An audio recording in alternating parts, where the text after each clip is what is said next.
Unit 3 मैंने आपको बोला था प्रोड्यूसर्स बिहेवियर एंड सप्लाई। ये जो यूनिट 3 है ना बेटा, ये आपके 4 चैप्टर्स में डिवाइड।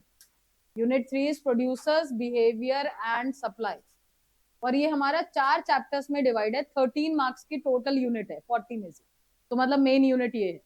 ठीक है, इसका पहला चैप्टर आता है प्रोडक्शन, फिर आता है कॉस्ट, फिर आता है बेटा सप्लाई, और the last chapter is revenue. तो आज हम सप्लाई आज की क्लास में शुरू करेंगे। सप्लाई में बेटा एक क्वेश्चन आता है थियरी पार्ट में, और एक न्यूमेरिकल भी आता है। जैसे अगर आपको याद हो, आपने इलास्टिसिटी ऑफ डिमांड पढ़ी थी, डिमांड के अंदर पढ़ा था ना इलास्टिसिटी ऑफ डिमांड, तो इसमें इलास्टिसिटी ऑफ डिमांड की जगह क्या आएगा, इलास्टिसिटी ऑफ सप्लाई। तो वो न्यूमेरिकल भी इसके अंदर बनता है बेटा ईएस के ऊपर। ठीक है, और प्लस में इसमें थियरी पार्ट भी बनता है। ठीक है, तो सप्लाई अब आज हम शुरू करेंगे बेटा। आप 2 मिनट के लिए पहले सामने कॉन्सेंट्रेट करके समझो, फिर हम इसको रिटर्न करेंगे। सप्लाई के अंदर बेटा हमारे पास सबसे पहला क्वेश्चन आता है, व्हाट इज सप्लाई। सप्लाई क्या होती है। इस यूनिट को यूनिट 2 से मिक्स कोई नहीं करेगा। यूनिट 2 थी कंज्यूमर्स बिहेवियर एंड डिमांड। तो उस यूनिट में ना बेटा हमने कंज्यूमर का पॉइंट ऑफ व्यू देखा था कि कंज्यूमर कैसे रिएक्ट करेगा जब प्राइस बढ़ रहा है, या कंज्यूमर कैसे बिहेव करेगा जब सब्स्टिट्यूट उसकी इनकम बढ़ रही है, कॉम्प्लीमेंट्री गुड आ रहे हैं। ये सब हमने यूनिट 2 में देखा। अब यूनिट 3 आपका प्रोड्यूसर्स बिहेवियर है। तो आपसे अगर मैं कोई भी क्वेश्चन पूछूंगी, आपने प्रोड्यूसर के पॉइंट ऑफ व्यू से आंसर करना। अब आपने कंज्यूमर को रिलेट नहीं करना, ठीक है, नहीं तो आपका पूरा यूनिट ये गलत जाएगी।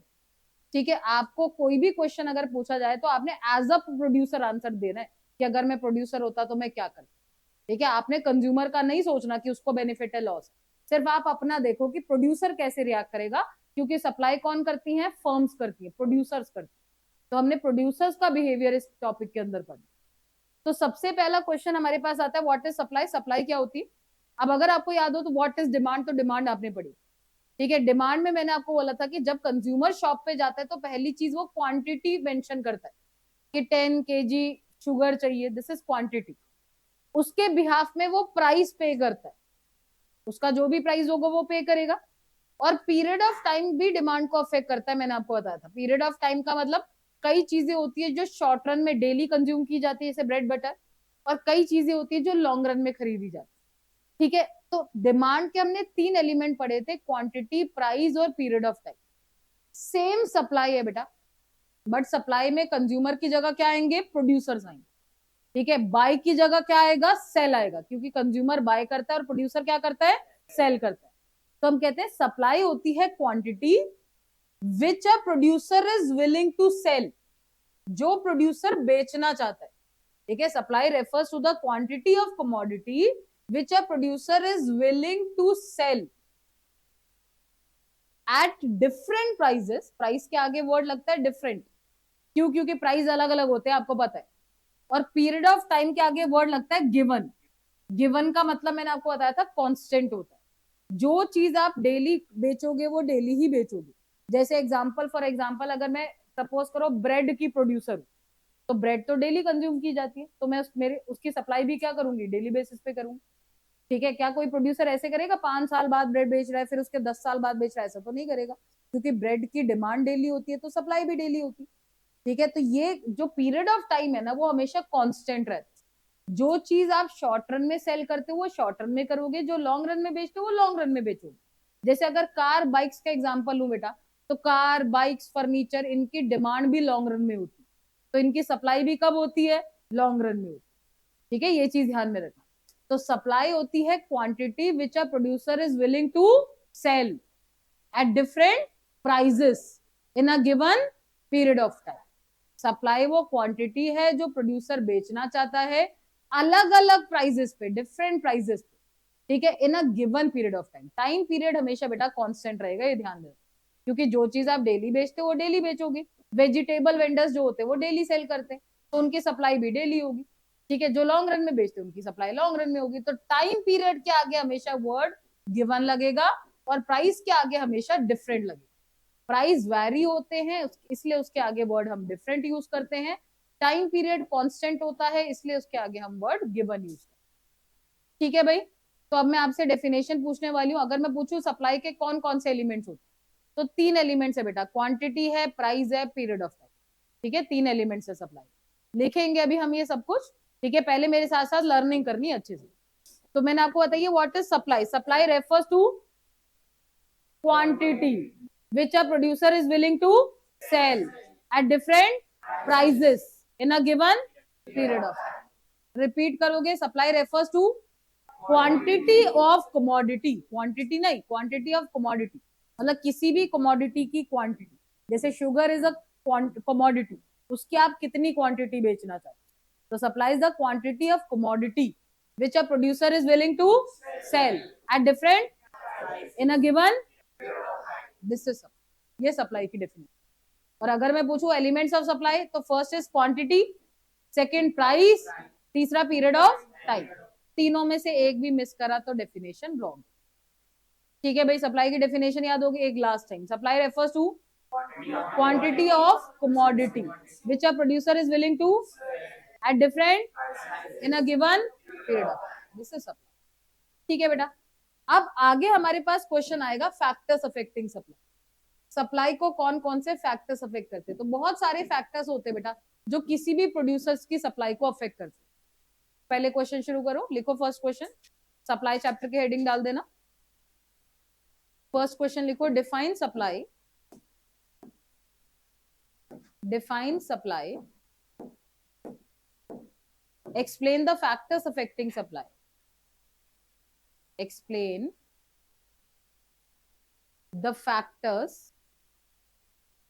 फर्स्ट क्वेश्चन है, पूरा लिखो बेटा, define supply, explain the factors affecting supply, explain the factors affecting supply. Answer शुरू करो।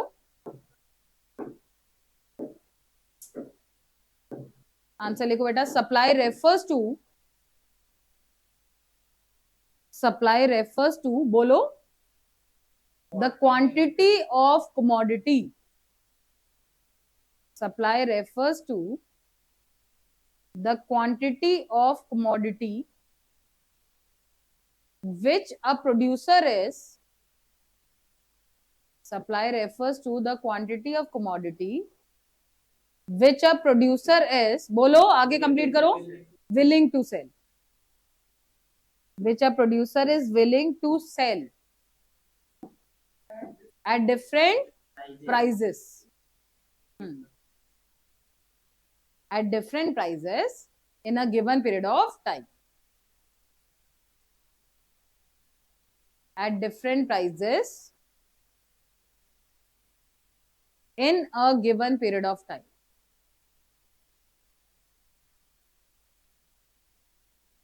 in a given period of time।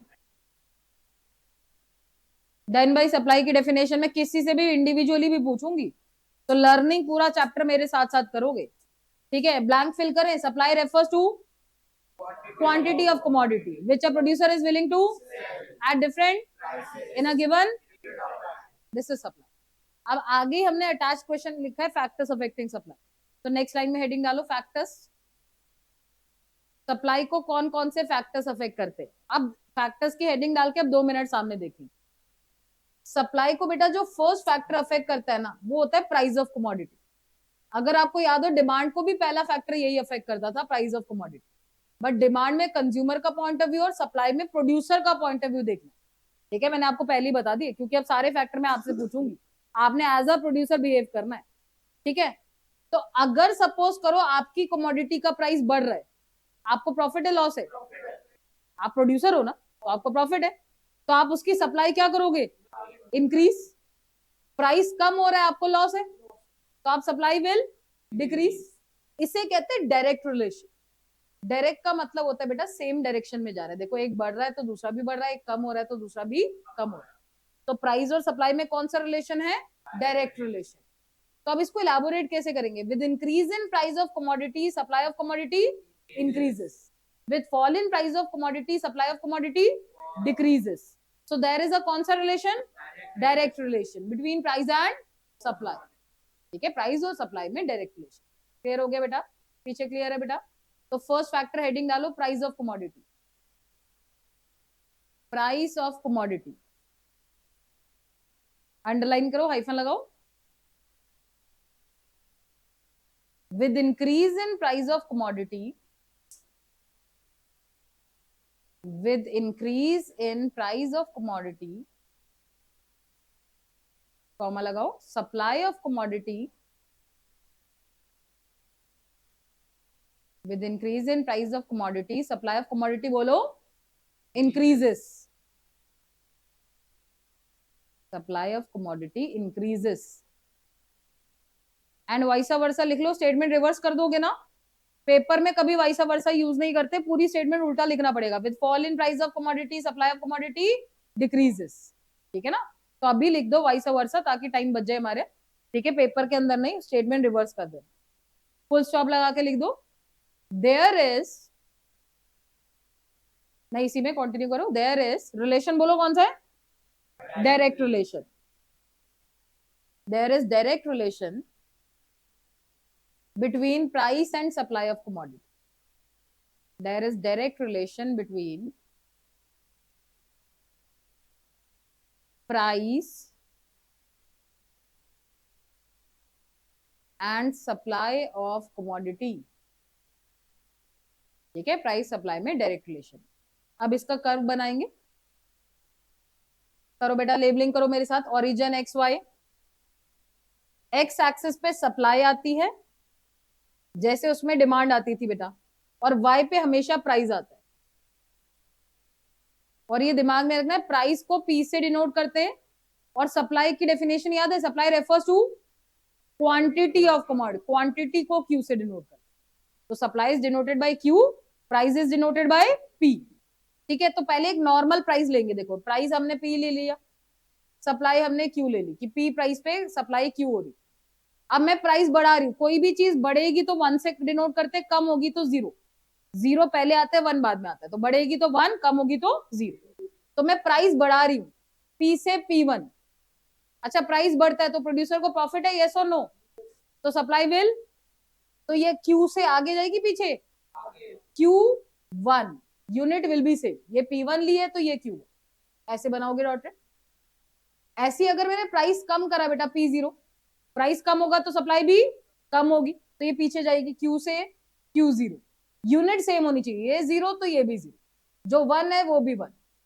तो जो ओरिजिनल थी वो डार्क लाइन से शो करोगे, जो चेंज करा वो डॉटेड से, और ऐसे बनता है सप्लाई कर्व एसएस ऊपर की तरफ, ये ऊपर की तरफ हम बोलते हैं पॉजिटिवली स्लोप, क्योंकि प्राइस और सप्लाई में कौन सा रिलेशन है, डायरेक्ट, डायरेक्ट का मतलब पॉजिटिव रिलेशन, एक बढ़ रहा है तो दूसरा भी बढ़ रहा है, अब बनाओ सही से कर्व बनाओ बेटा,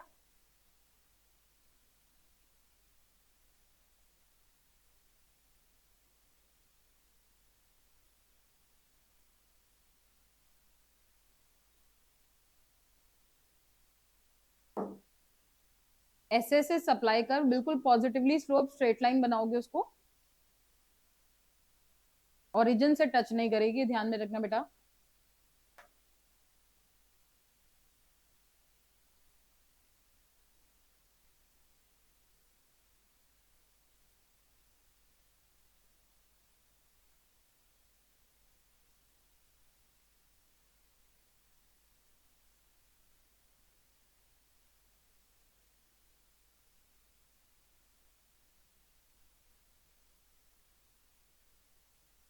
सप्लाई कर्व को बेटा एसएस से डिनोट करते हैं, ठीक है, तो कर्व बना के उसके ऊपर एसएस जरूर लिखना है,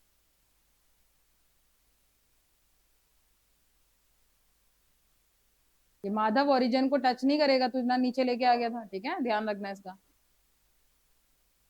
हो गया भाई, किसी के लिए वेट करना है, डन, एसएस लिखो इसके ऊपर सप्लाई कर्व, ठीक है, लेबलिंग सही से करनी है बेटा, तो हमने पहला फैक्टर जो सप्लाई को अफेक्ट करता है वो पढ़ लिया, ठीक है, सप्लाई की डेफिनेशन याद है, मम्मी की कसम दे दूंगी अभी चीटिंग किए बिना बताओगे, ठीक है, याद है सप्लाई की definition, quantity of commodity which a producer is willing to at different in a given, first factor affecting supply is price of commodity, with increase in price supply also fall in price supply, relation is between price and supply, there is a direct relation between price and supply, that is why supply curve is positively slow, ठीक है बेटा, ये हो गया factor, second factor लिखो जो supply को affect करता है, price of inputs,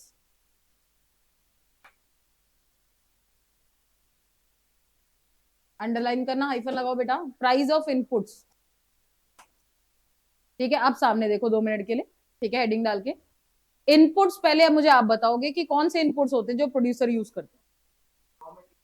raw material और लेबर, लैंड, मशीन और पैसा, कैपिटल, ठीक है ना, बहुत सारे इनपुट है, इलेक्ट्रिसिटी, फ्यूल, बहुत सारी चीजें, तो ये सब इनपुट्स होते हैं।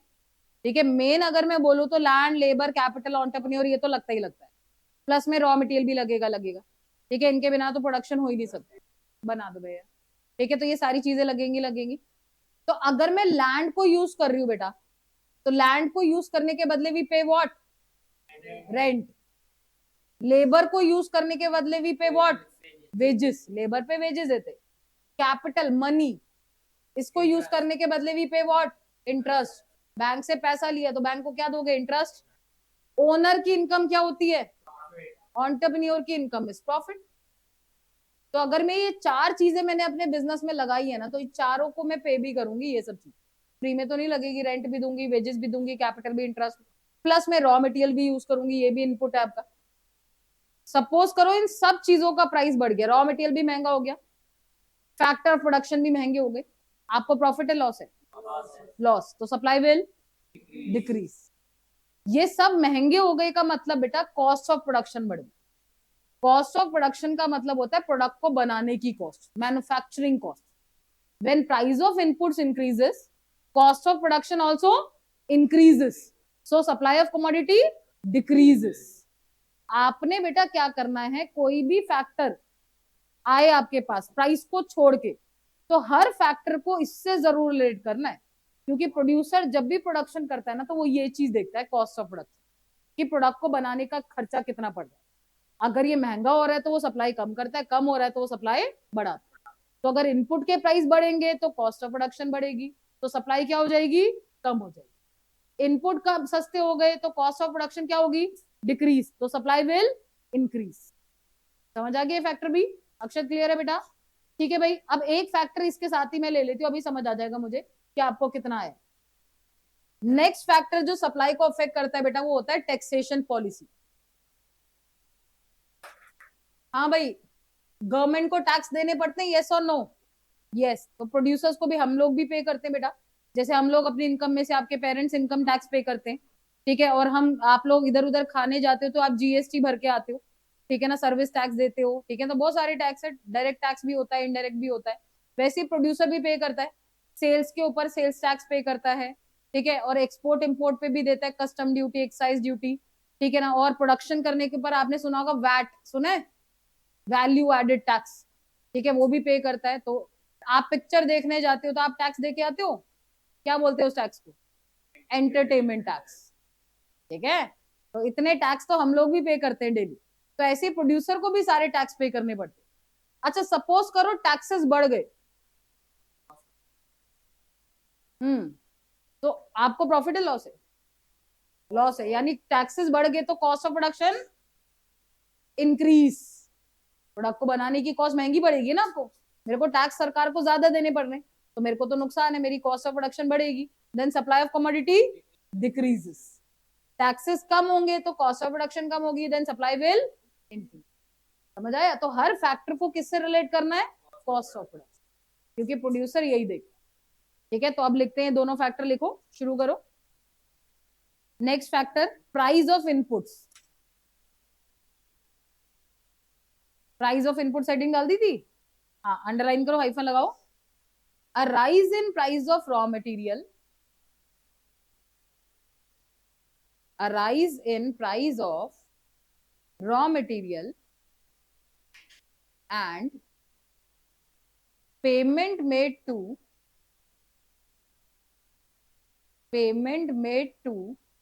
factor of production, a rise in price of raw material and payment made to factor of production। Factor of production वो चार थे बेटा, लैंड, लेबर, कैपिटल, एंटरप्रेन्योर। तो ब्रैकेट में इनकी पेमेंट लिखो क्या होती है, लैंड को क्या देते हैं, रेंट, लिखो rent, comma wages, comma capital पे क्या होता है, इंटरेस्ट, कॉमा ओनर की इनकम क्या होती है, प्रॉफिट। तो ये चारों चीजें ब्रैकेट में लिखो, रेंट, वेजेस, इंटरेस्ट, प्रॉफिट। अब मैंने बोला rise in price of raw material, यानी रॉ मटेरियल महंगा हो गया, फैक्टर ऑफ प्रोडक्शन को पेमेंट भी ज्यादा करनी पड़ रही है, तो बोलो cost of production increases decreases, increases, then supply of commodity decreases. ठीक है, तो rise in price of raw material and payment made to factor of production results in, देखो आगे कंटिन्यू करो, results in increase in cost of production, results in increase in cost of production. As a result,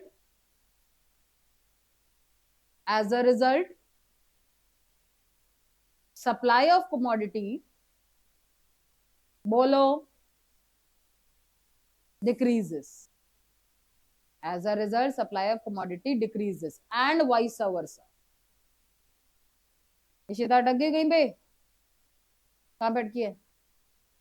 cost of production, ठीक है, result in increase in cost of production, as a result supply of commodity decreases, as a result supply of commodity decreases and vice versa. और मेरे को जिसने paper में vice versa लिख के दिया उसके मुंह पे चाटा पड़ेगा, ध्यान में रखना, स्टेटमेंट उल्टा करोगे, राइस की जगह क्या लिख दोगे? Fall, fall in price of raw material factor of production, उससे कॉस्ट ऑफ प्रोडक्शन क्या हो जाएगी? डिक्रीज, तो सप्लाई ऑफ कमोडिटी इंक्रीज, ऐसे। ठीक है भाई, ये फैक्टर भी हो गया। नेक्स्ट लिखो third factor, taxation policy, taxation policy,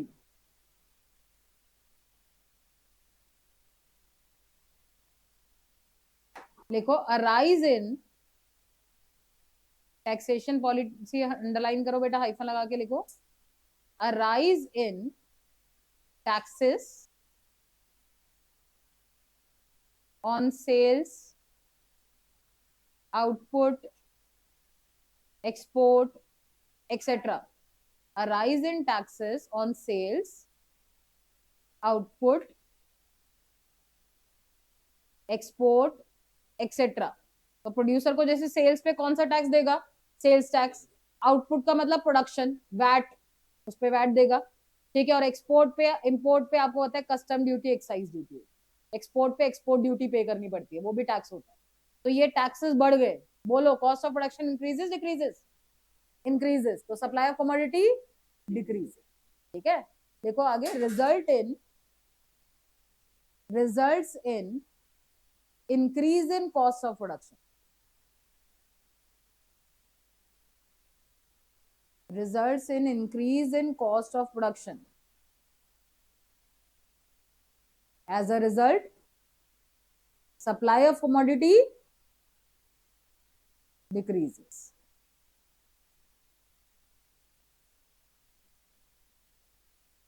As a result, supply of commodity decreases.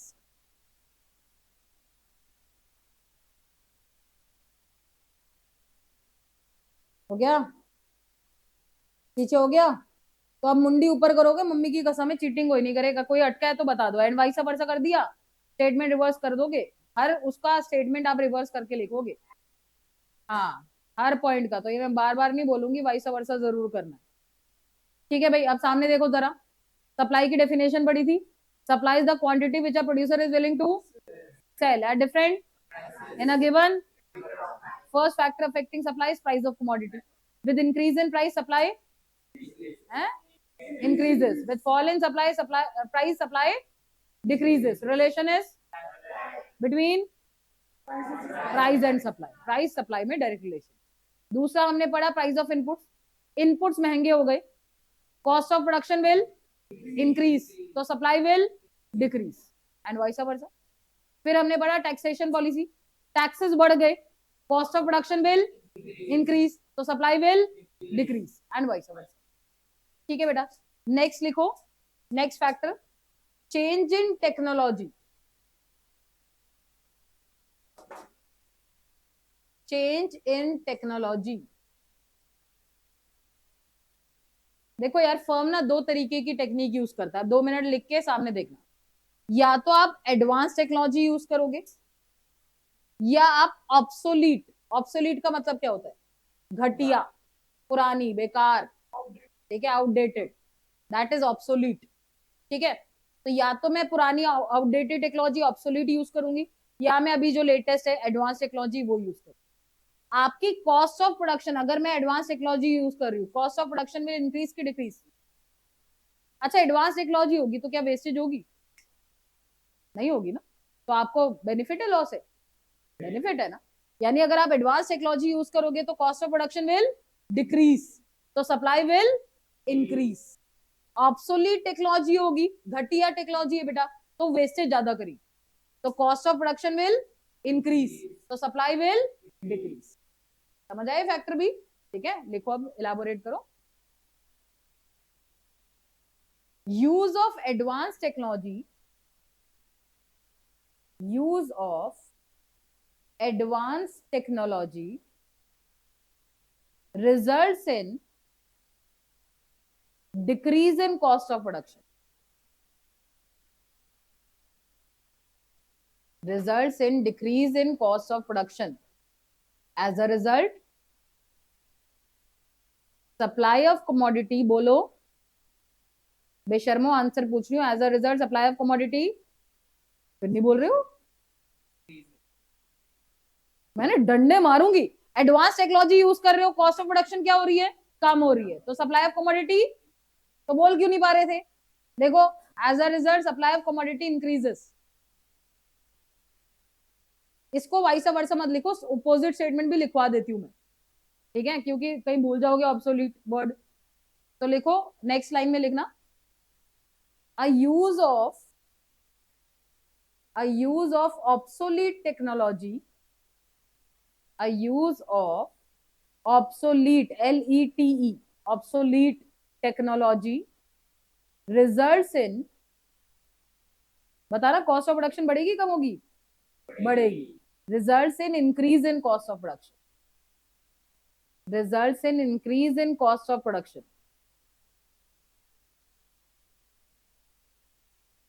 As a result supply of commodity, फिर चुप हो जाते हो, हाँ, decreases. As a result supply of commodity decreases.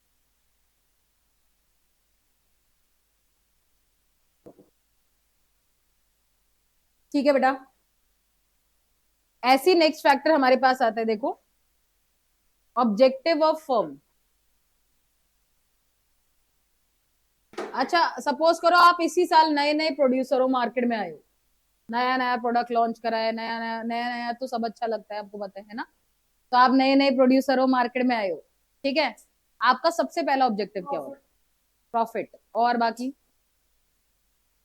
बोलो भाई, आप प्रोड्यूसर बने हुए हो नए नए, आपका सबसे बड़ा ऑब्जेक्टिव क्या बनना? बेटर बनना, अच्छा नहीं लग रहा। और लोगों को अट्रैक्ट, यानी सेल बढ़ाना, सेल बढ़ाना। मार्केट में अपना नाम, गुडविल, है ना। चलो और कोई पॉइंट? प्रॉफिट हो गया, गुडविल बोल दिया, कस्टमर को अट्रैक्ट करना, that is sales maximization, sale बढ़ाना। और कुछ? लॉस कम होना तो प्रॉफिट कमाना। इसने बोला प्रॉफिट, उसने बोला लॉस कम, बैलेंस हो गया सेम। और कुछ?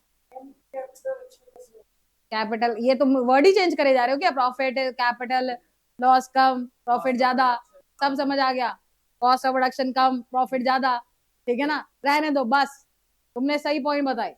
कोई भी प्रोड्यूसर होता है ना बेटा, उसका सबसे पहला मोटिव होता है पैसा, प्रॉफिट मैक्सिमाइजेशन। ये तो आप बीएसटी में भी पढ़ते हो ना बेटा, हर फर्म का मेन ऑब्जेक्टिव होता है टू अर्न प्रॉफिट, हर बिजनेस का। तो अगर मेरा ऑब्जेक्टिव प्रॉफिट मैक्सिमाइज करना है, आप सप्लाई बढ़ाओगे कम करोगे? सप्लाई कम करोगे तो प्रॉफिट कहां से होगा?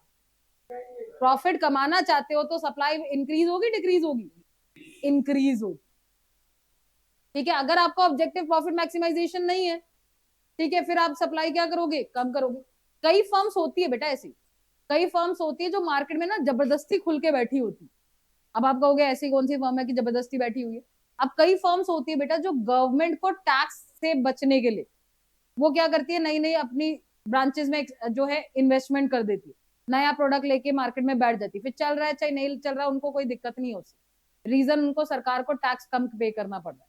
आपको पता है ना कि हर फर्म को गवर्नमेंट को टैक्स देना पड़ता है, ठीक है। तो कई फर्म्स होती है जो जिनका मेन टारगेट होता है अपना सिर्फ खर्चा शो करना, ठीक है। ऑलरेडी आपके पास इतना पैसा है, अब आपको सिर्फ टैक्स से बचना है, तो आप शो करोगे कि मेरी ये भी फर्म है, ये भी फर्म है, ये भी फर्म, उससे आपको रिटर्न हो रहा है चाहे नहीं हो रहा, आपका कोई उसमें नुकसान नहीं। ठीक है, क्योंकि आप टैक्स से बच रहे हो और कुछ।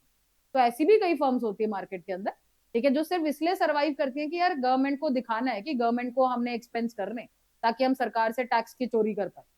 ठीक है, तो और टैक्स की चोरी करवाता कौन है? सीए। ठीक है, सीए का मेन काम यही होता है। ठीक है, तो अगर आपका ऑब्जेक्टिव प्रॉफिट मैक्सिमाइजेशन है तो आप सप्लाई बढ़ाओ। अगर आपका ऑब्जेक्टिव गुडविल मेंटेनेंस है, सप्लाई बढ़ेगी कम होगी? आपकी गुडविल कब बढ़ेगी बनेगी मार्केट में? जब आप मार्केट में प्रोडक्ट बेचोगे नहीं, कि बेचोगे? तो supply increase decrease? Increase. Goodwill maintenance भी तब होगी बेटा जब सप्लाई बढ़ेगी। ठीक है, फॉर एग्जाम्पल ओले ओले सुनी होगी सभी ने, गाना नहीं गा रही मैं, ठीक है, ओले क्रीम सुनी होगी सभी ने, सुनी होगी ना? तो ओले जब मार्केट में आई थी ना बेटा, तो उसने उसकी सबसे ज्यादा एडवर्टाइजमेंट करी। सबसे ज्यादा एडवर्टाइजमेंट कैसे करी थी? Free sampling. ठीक है, आपने कभी चेक करा होगा तो घर पे न्यूज़पेपर आता है तो संडे को ब्रंच आती है, हिंदुस्तान टाइम्स। तो कई बार क्या होता है कि मैगजीन्स के साथ ना कॉफी के पाउचेस अटैच होके आते हैं, शैम्पू के पाउचेस, देखे कभी? तुम कह रहे होगे कि हमने तो न्यूज़पेपर ही नहीं देखा है आज तक। देखे होंगे ना ऐसे, ऐसा होता है। ठीक है, तो ओले ने भी बेटा अपनी मार्केट कैप्चर करने के लिए उसने बहुत फ्री सैम्पलिंग करी, घर घर जाके जो है पर्सनल सेलिंग करी, घर घर जाके बेचना शुरू करा। ठीक है, शैम्पू वो जो है मैगजीन में अटैच करके ओले क्रीम के छोटे छोटे पाउचेस बेचने शुरू करे। ठीक है, आते जाते लोगों को भी देना शुरू करा। अब आज की डेट में वो इतना बड़ा ब्रांड बन गया। तो अगर गुडविल भी बढ़ानी है ना, तो भी आपको उस केस में सप्लाई क्या करनी पड़ेगी? बढ़ानी पड़ेगी। और अगर आपको सेल्स मैक्सिमाइज करनी है, तो भाई सेल तो तब बढ़ेगी जब सप्लाई बढ़ेगी। तो तीनों केसेस में सप्लाई विल इंक्रीज। तो चाहे आपका ऑब्जेक्टिव प्रॉफिट मैक्सिमाइजेशन है बेटा, चाहे सेल्स मैक्सिमाइजेशन है, चाहे गुडविल मेंटेनेंस, तो तीनों तभी पॉसिबल है जब सप्लाई। ठीक है, ये ध्यान रहे। ठीक है, तो फर्म के 3 ऑब्जेक्टिव होते हैं, मैं आपसे ये पूछूंगी। First objective is profit maximization, second goodwill, तीसरा सेल्स मैक्सिमाइजेशन। ठीक है, profit maximisation, sales maximisation, goodwill, और तीनों केस में सप्लाई विल इंक्रीज। ठीक है, लिखो, अंडरलाइन करो, हाइफन लगाओ। ऑब्जेक्टिव ऑफ फर्म, पॉइंट ये था, ऑब्जेक्टिव ऑफ फर्म। हाय हाय भवन, कैसा है? मैं भी बढ़िया। ठीक है, चलो बाय बेटा। ऑब्जेक्टिव ऑफ फर्म अंडरलाइन करो। If the objective of firm is, if the objective of firm is sales maximization, if the objective of firm is sales maximization, bracket में लिखो profit maximisation, profit maximisation, Riddhi sales maximisation, bracket में लिख दे profit maximisation, bracket close करके लिखो, then supply of commodity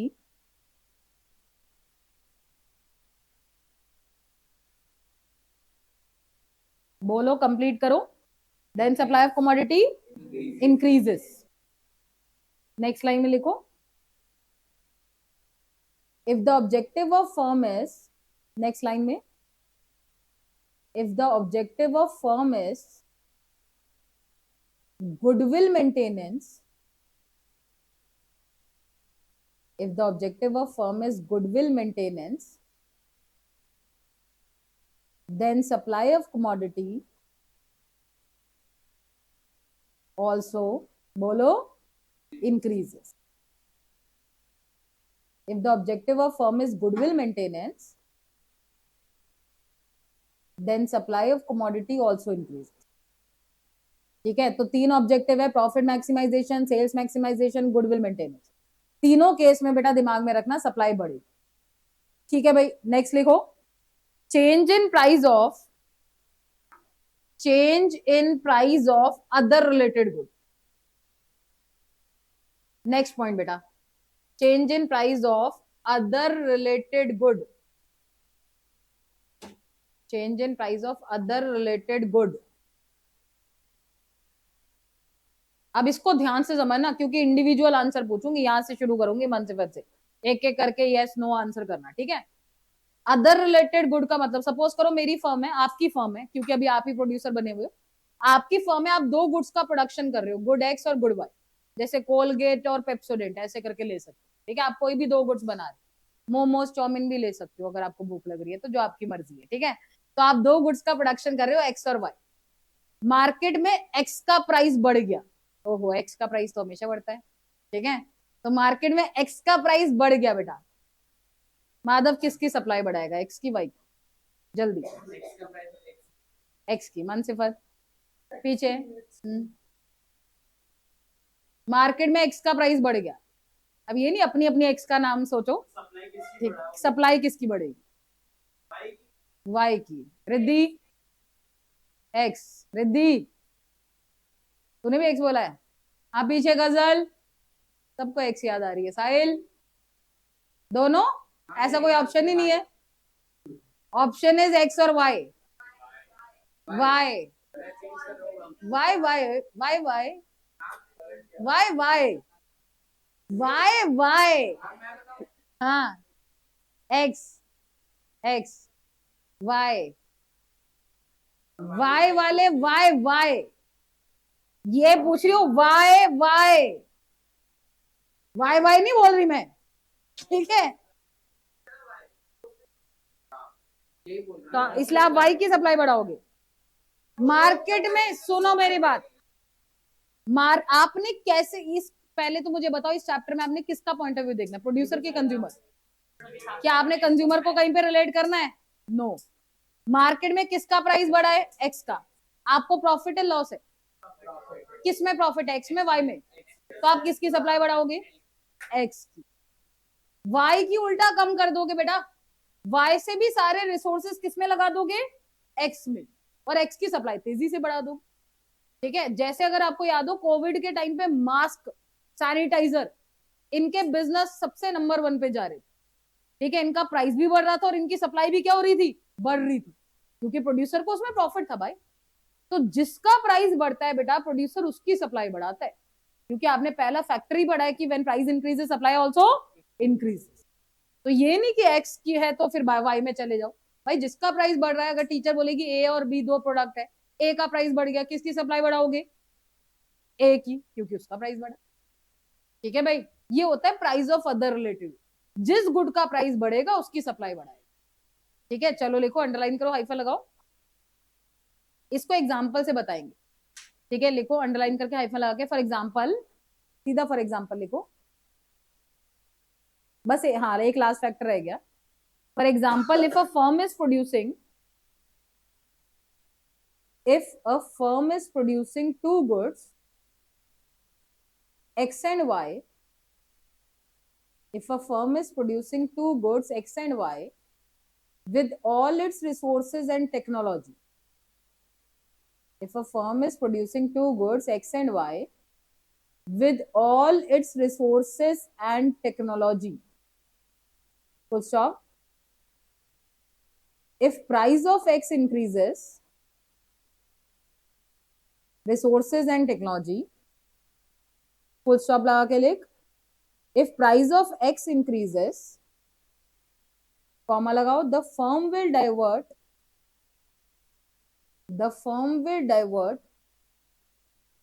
all its resources, the firm will divert all its resources from production of Y, the firm will divert all its resources from production of Y to production of X, divert करेगी Y से X पे, all its resources from production of Y to production of X, and thereby increases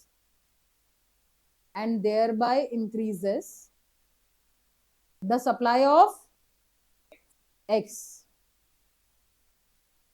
and thereby increases the supply of X. ठीक है, अब last factor रह गया बेटा, इसको लिख दो मिसलेनियस। X बेटा, X का प्राइस बढ़ा तो Y से सारे रिसोर्सेज हटा के X में लगाए और X की सप्लाई बढ़ा। ठीक है, अब the last factor is miscellaneous. जितने भी एक्स्ट्रा फैक्टर सप्लाई को अफेक्ट करते हैं ना बेटा, जैसे हमने इतने सारे तो पढ़ लिए, टेक्नोलॉजी अफेक्ट करती है, टैक्सेशन, ऑब्जेक्टिव ऑफ फर्म, बहुत सारे अदर रिलेटेड गुड, ये सब तो पढ़ लिए। इसके अलावा भी बहुत सारे फैक्टर्स सप्लाई को अफेक्ट करते हैं, तो उन सारे फैक्टर्स को हम मिसलेनियस में डाल दें। इनको इलाबोरेट नहीं करना बेटा, सिर्फ इनके हेड पॉइंट डाल। ठीक है, जैसे अभी पहले समझो, आपसे पूछ रही हूं मैं क्वेश्चन, टाइम पीरियड सप्लाई को अफेक्ट करता है, यस और नो? सप्लाई कब चेंज होती है, शॉर्ट रन में, लॉन्ग रन में? मनसिफत, अब फिर एक एक करके क्वेश्चन पूछती हूँ। मनसिफत, सप्लाई कब ज्यादा चेंज होगी, शॉर्ट रन, लॉन्ग रन?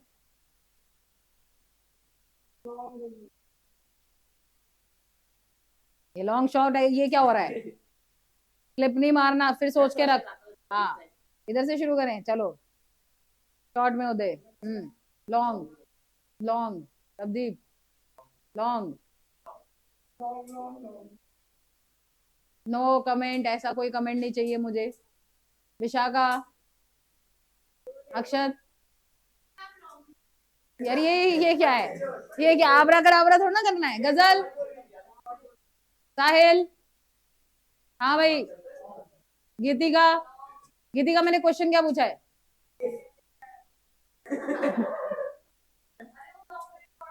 क्या पूछा है? हाँ, अब तो खांसी होगी। मन सिफत, सप्लाई कब ज्यादा चेंज होगी? रिद्धि, जल्दी। तो फिर अब तू मेरे साथ ही जाएगी, ठीक है, ध्यान रखियो। बेटा आपके पास एक दिन का टाइम है, आप कितनी प्रोडक्शन कर लोगे, और एक साल का टाइम है तो आप कितनी प्रोडक्शन कर लोगे, किसमें ज्यादा प्रोडक्शन करोगे? लॉन्ग रन में ना। तो सप्लाई भी कब चेंज होगी ज्यादा, लॉन्ग रन में। अगर आपके पास कम टाइम है ना बेटा, तो आप प्रोडक्शन ही नहीं बढ़ा पाओगे, ठीक है। आप फिक्स वेरिएबल कैसे खरीद लोगे भाई, ठीक है, फैक्टर सारे के सारे, तो आप सप्लाई भी कम रखोगे। लंबा टाइम है तो आप जितनी मर्जी इन्वेस्ट करोगे उतनी ज्यादा सप्लाई बढ़े, तो सप्लाई ज्यादा चेंज होती है बेटा लॉन्ग रन में। तो टाइम पीरियड हमारा सप्लाई को अफेक्ट करता है। तो मिसलेनियस में के अंदर ए पार्ट लिखो, टाइम पीरियड। हाँ, ये फैक्टर है बेटा इसका, मिसलेनियस का पहला। नहीं करना बेटा, सिर्फ टाइम पीरियड। अब बी पार्ट, अब एक क्वेश्चन है, आंसर सही देना प्लीज। अगर क्लास में से एक का भी आंसर गलत होगा ना तो एक और क्वेश्चन करवाऊंगी, ठीक है ना। इसलिए आप सोच समझ के चुप हो जाओ, यूनिटी बनाने की जरूरत नहीं है कि सब मिलके एक दूसरे का मुंह देख के यही आंसर देंगे, ऐसा नहीं है। मैं एक एक करके शुरू करूंगी यहाँ से आंसर पूछ, ठीक है। सपोज करो फ्यूचर में मेरे प्रोडक्ट का प्राइस बढ़ने वाला है, फिर से रिपीट कर रही हूँ अपनी स्टेटमेंट को।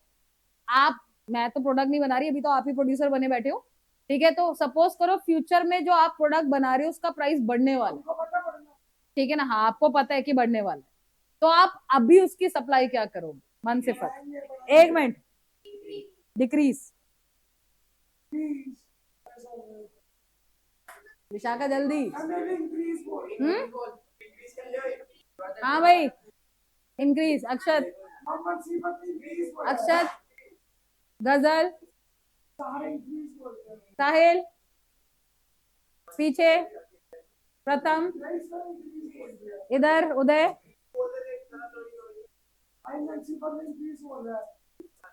मेरे तो मन हो रहा है यहाँ से चाटे मारे, बोतलें उठा के मारू तुम्हारे सरों पे। मैंने क्वेश्चन क्या पूछा था, जो बेचारा सही आंसर दे रहा है उसको गलत कर दो, ठीक है।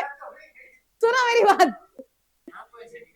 क्वेश्चन में ये बोल रही थी आपको कि फ्यूचर में आपके प्रोडक्ट का प्राइस बढ़ने वाला है, तो आपके पास प्रॉफिटेबल कब है, फ्यूचर में कि अभी? तो आप अभी उसकी सप्लाई क्या करोगे, कम, ताकि फ्यूचर में बढ़े। आपने कभी सुना है कि फर्म स्टॉक बनाती है? सुना है, प्रोड्यूसर्स क्या करते हैं, स्टॉक करते हैं ना, कि तब जब प्राइस बढ़ेगा तो उसको बेचेंगे। जैसे बीच में आप मम्मियों से सुनते होगे, अभी बीच में नींबू बड़े महंगे हो गए थे, मम्मी शिकंजी नहीं दे रही थी घर पे, ठीक है। बीच में प्याज महंगे हो जाते हैं, ठीक है, तो लोग क्या करते हैं, उसको स्टॉक कर लेते, ठीक है। पहले स्टॉक करते, फिर प्राइस बढ़ते हैं तो उनको मार्केट में बेचते। तो अगर बेशर्मो फ्यूचर में आपका प्रोडक्ट का प्राइस बढ़ने वाला है तो आप अभी उसकी सप्लाई क्या करोगे, कम, ताकि फ्यूचर में आप उसको क्या करो, इंक्रीज, ठीक है। तो अब एक क्वेश्चन और करना पड़ेगा, ठीक है। तो बी पार्ट लिखो, future expectation of, future expectation of rise in price, future expectations of rise in price. तो फ्यूचर में प्राइस बढ़ने वाला है, कोयल समझ आया? तो अभी सप्लाई कम करनी है, फ्यूचर में बढ़ानी है, क्योंकि प्रोड्यूसर को प्रॉफिट तब होता है जब प्राइस बढ़ता है। तो फ्यूचर में बढ़ेगा तो वो अभी स्टॉक करेगा ताकि फ्यूचर में जाके बेचेगा, ठीक है भाई। ये फैक्टर है सारे के सारे जो सप्लाई को अफेक्ट करते हैं। क्लियर हो गए बेटा? तो अब नेक्स्ट क्वेश्चन लिखना पड़ेगा बेटा, मनसिफत ने गलत आंसर दिया था।